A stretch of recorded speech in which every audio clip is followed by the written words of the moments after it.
Hello guys, welcome back to my YouTube channel. मी रेणुका राऊत आणि आज माझ्या पप्पांनी घेतली आहे गाडी. सो आम्ही चाललो आहे ती आणायसाठी. ही आहे माझी मम्मी आणि ही गुड्डी. आम्ही निघून चाललो आहे आता आणि आमची ही आधीची गाडी आहे. हिला आता ऑलमोस्ट 9-10 वर्ष झालेत आणि थोड्याच वेळात भरपूर जोरात पाऊस असा चालू झाला होता आम्ही निघून गेल्यानंतर. पण आम्ही शोरूमला पोहोचोपर्यंत बंदही झाला. त्यानंतर शोरूममध्ये आतमध्ये गेल्यानंतर आम्हाला असं कळलं, जे पप्पांना म्हणजे जे पूर्ण प्रोसेससाठी असिस्ट करत होते त्यांनी पप्पांना कळवलं की काहीतरी ॲक्सेसरीज राहिल्यात लावायच्या. सो थोडा वेळ तुम्हाला वेट करावं लागेल असं सांगितलं आम्हाला आणि तोवर तुम्ही चहा कॉफी घ्या. त्यांनी आम्हाला चहा कॉफी ऑफर केले. So why not. मग त्यानंतर सर्व प्रोसेस झाली, सर्व गोष्टी त्यांनी पप्पांना दाखवल्या जे काही ॲक्सेसरीज होते. थोड्याच वेळात मामाही आला, त्याने सुद्धा पूर्ण डॉक्युमेंट्स वगैरे बघितले, वाचले. मग पप्पांनी फायनली सिग्नेचर्स केल्या आणि सगळ्यांनी गाडी घ्यायच्या आधीच चॉकलेट संपवले.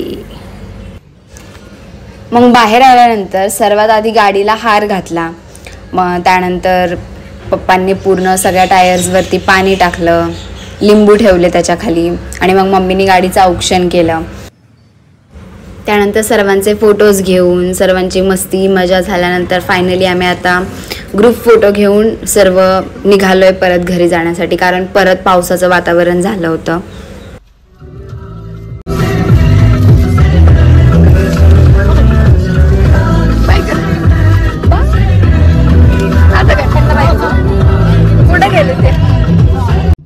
पप्पांनी आधीची गाडी घेतली होती आणि नवीन गाडी घेतली होती मामानी.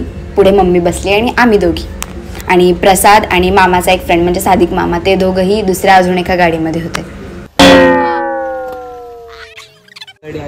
10 वर्ष आधीची गाडी आमची, म्हणून त्याला पण आम्ही हार लावलाय आज. अजून बी नवीन आहे. आमची पप्पाला भारी गाडी ऑफर करतात, कळलं का? समज रहा ना. पुन्हा घरी आल्यानंतर औक्षण केलं सगळ्यांनी, मम्मीनीही केलं आणि सर्व म्हणजे साईडच्या लोकांनाही मम्मीनी पप्पांनी बोलवलं होतं गाडीची पूजा करायला. बाबांनी नारळ फोडला. आम्ही सगळ्यांनी ग्रुप फोटोज घेतले दोन्ही गाड्यांसोबत. त्यानंतर परत गाडी दुसरी जाग्यावरती लावली आणि हा व्लॉग मी इथेच संपवतीये. Okay, bye.